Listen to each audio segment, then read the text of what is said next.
Hello dear viewers, BD Answers presents Be a Learning Monster in May, powered by English A to Z এর আজকের এপিসোডে আমরা জানবো imperative নিয়ে। আচ্ছা, ইম্পারেটিভ কি লাগে স্পিকিং বলতে গেলে বা লিখতে গেলে? এটা আমাদের একটা কোয়েশ্চেন। আমি একদিন এক স্টুডেন্টদেরকে জিজ্ঞেস করলাম যে আচ্ছা ইম্পারেটিভ কি স্পোকেন ইংলিশে লাগে? বললো না স্যার, অত এরকম লাগে না। আমি বললাম আচ্ছা ঠিক আছে, লাগবে না, তাহলে আমরা অন্য কিছুতে যাই। সবাই চলে যান, গো টু পেজ নাম্বার 17। আল্লাহ, সবাই বইয়ে যাওয়া শুরু করলো 17-এ। এটা আমি এমনিই বলেছিলাম। কেন? গো টু পেজ নাম্বার 17-এর মাধ্যমে আমি তাদেরকে একটা নির্দেশ দিয়েছিলাম। ইম্পারেটিভটা 5 ভাবে বলা যায়। একটা হচ্ছে নির্দেশ করা যায়, নিষেধ করা যায় এবং অনুরোধ করা যায়। আর একটা খুব মজার একটা ব্যাপার আছে, এটাতে আমরা যাচ্ছি, এটা আমরা এখন দেখবো না কেউ।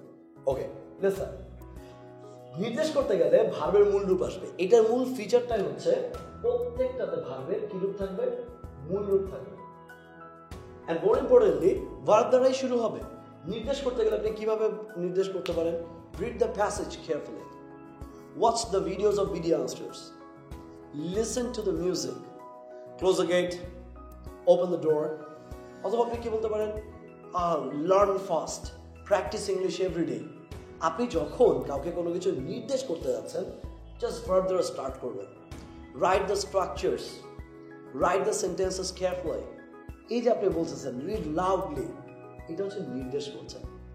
যদি আপনি নিষেধ করতে যান, আমরা ছোটবেলায় একটা বাক্য শিখছি, don't run in the sun, but don't দিয়ে আরো অনেক কিছু বলা যায়। কিরকম? আমি বললাম don't miss the class, don't make let in the office, don't make let in the class, don't speak loudly, don't make noise, don't skip this video. এই যে আমরা ডোন্ট দিয়ে নিষেধ করছি, তখন যে নিষেধ যখন করতে যাব তখন আমরা কি দিয়ে করব? ডোন্ট দিয়ে করব বা নেভার দিয়ে করব। কেমন হতে পারে? নেভার দিয়ে করলে আমরা বলতে পারি never make let in the class, never miss the class. এই যে আমরা নেভারটা ইউজ করব, নেভার আর ডোন্ট যে কোনো একটা ইউজ করলেই চলে। অনুরোধ করতে গেলে প্লিজের পরে শুধু যে পজিটিভ কিছু বসবে তা না, নেগেটিভ। ওই যে 1 বা 2 মানে নির্দেশ বা নিষেধ যে কোনো একটা বসতে পারে প্লিজের পরে। কিরকম? Please open the door, please don't open the door, please come to the class every day, অথবা please don't miss the class. এই যে আমরা প্লিজের পরে পজিটিভও বসাতে পারি, আবার নেগেটিভও বসাতে পারি। পজিটিভ অথবা কি হতে পারে? নেগেটিভ। তাহলে কি?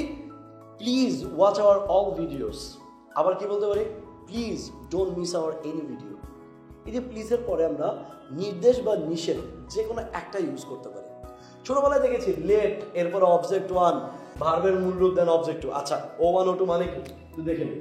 O1 মানে হচ্ছে ব্যক্তি, O2 মানে হচ্ছে বস্তু, এবং 1 আর O2 মানে হচ্ছে অবজেক্ট। মাথায় রাখেন, আমরা কি করি সাধারণত? আমরা লেটের পরে অবজেক্ট 1 বসাই, তারপর ভার্বের মূল রূপ অবজেক্ট 2। এটা আমরা শিখে এসেছি। স্পিকিং নিজে বলতে গেলে আর পারি না। তো আপনাদের জন্য মজা করে আমি একটা জিনিস দিয়েছি, আমাকে আমার মতো থাকতে দাও। আমি নিজেকে নিজের মতো গুছিয়ে নিয়েছি, তাই না?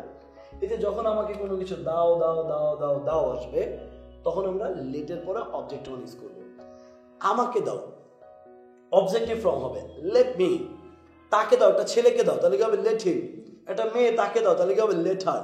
তাদেরকে দাও, কি হবে? Let them. রাতুলকে দাও, লেট রাতুল অথবা লেট হিম। আমরা লেটের পরে অবজেক্ট 1 ব্যক্তিটাকে বসাবো। তাহলে আমাকে দাও লেট মি, তাকে দাও লেট হিম, তাকে দাও লেট হার, তাদেরকে দাও লেট দেম। এবার ভার্ব কি করতে দাও? আমাকে চেক করতে দাও, লেট মি চেক। আমাকে বর্ণনা করতে দাও, সবাই আমার সাথে বলেন যারা দেখছেন, লেট মি ডিসক্রাইব। আমাকে ইনফর্ম করতে দাও, লেট মি ইনফর্ম। আমাকে লিখতে দাও, let me right. That means এতটুকু তো বাক্য শেষ হতে পারে। যদি আরো বড় করতে চাই, অবজেক্ট 2 মানে কি লিখতেছে বা বস্তুটা আর একটু অ্যাড করতে চাই, তখন আমরা তারপর বস্তুটা অ্যাড করবো। আমাকে বাক্যটা লিখতে দাও, কাকে দাও? আমাকে দাও, তাহলে কি হবে? Let me write the structure. আমাকে কি করতে দাও? ব্যাপারটা বুঝতে দাও, তাহলে কি হবে? Let me understand the matter. আপনি বললেন আমাকে বইটা পড়তে দাও, তাহলে কি হবে? Let me read the book. আমাকে ভিডিওটা দেখতে দাও, তাহলে কি হবে? Let me watch the video. তাকে সমস্যাটা সমাধান করতে দাও, let him solve the problem. একটা মেয়ে তাকে সমস্যাটা সমাধান করতে দাও, তাহলে কি হবে? Let her solve the problem. তো লেটের পরে আমরা ব্যক্তিটা বসাবো, দেন ভার্বের মূল রূপ, দেন হচ্ছে কি object 2। Last but not list, সেটা হচ্ছে কি আসবে? লেটস। আমরা লেটস এর পরে ভার্বের মূল রূপ বসাবো, দেন অবজেক্ট, তারপর কি এক্সটেনশন। এটা কখন বসাবো? চলো না ঘুরে আসি অজানাতে, যেখানে নদী এসে থেমে গেছে নাকি। যদি চলো চলো চলো টাইপের কিছু আসে তখন আমরা কি ইউজ করব? লেটস।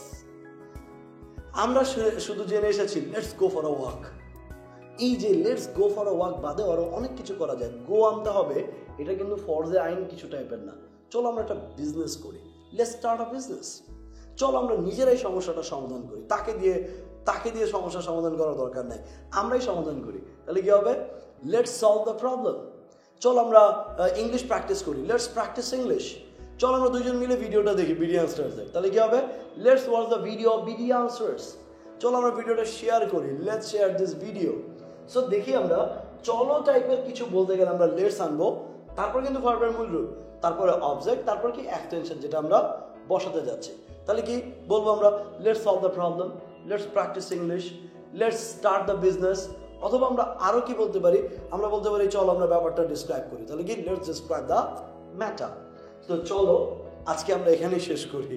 তাহলে আজকে শেষ হচ্ছে, বাট আপনাদেরকে আবার একটা ইনফরমেশন দিয়ে দিচ্ছি। আমাদের যে কোর্সটা আছে 3-in-1, এই কোর্সটাতে আমরা 3টে জিনিসকে একসাথে করাচ্ছি, স্পোকেন ইংলিশ, রাইটিং এবং ফোনেটিক্স। এই 3টে কোর্স একসাথে যদি করতে চান, আর ইংলিশ A to Z যদি আমার ফ্রি ওরিয়েন্টেশন অথবা আমার ডিরেক্ট ক্লাস করতে চান, তাহলে দেখেন নিচের স্ক্রলে যে নাম্বারটা দেওয়া আছে এবং অ্যাড্রেসটা আছে, অ্যাড্রেসটাতে চলে আসুন এবং হটলাইন নাম্বারটাতে ফোন দিয়ে জিজ্ঞাসা করুন নেক্সট ফ্রি ওরিয়েন্টেশন ক্লাসটা কবে। এবং আমাদের এই উদ্যোগের সাথে থাকেন। বি আর লার্নিং মনস্টার ইন মেয়ের যতগুলো এপিসোড আছে সবগুলো এপিসোড দেখুন, সাবস্ক্রাইব করুন বিডি আনসার চ্যানেল, এবং আমার চারপাশে যে কোনো জায়গায় ক্লিক করে বাকি ভিডিওগুলো দেখে ফেলুন। ওকে, টেক কেয়ার, আডিয়াস।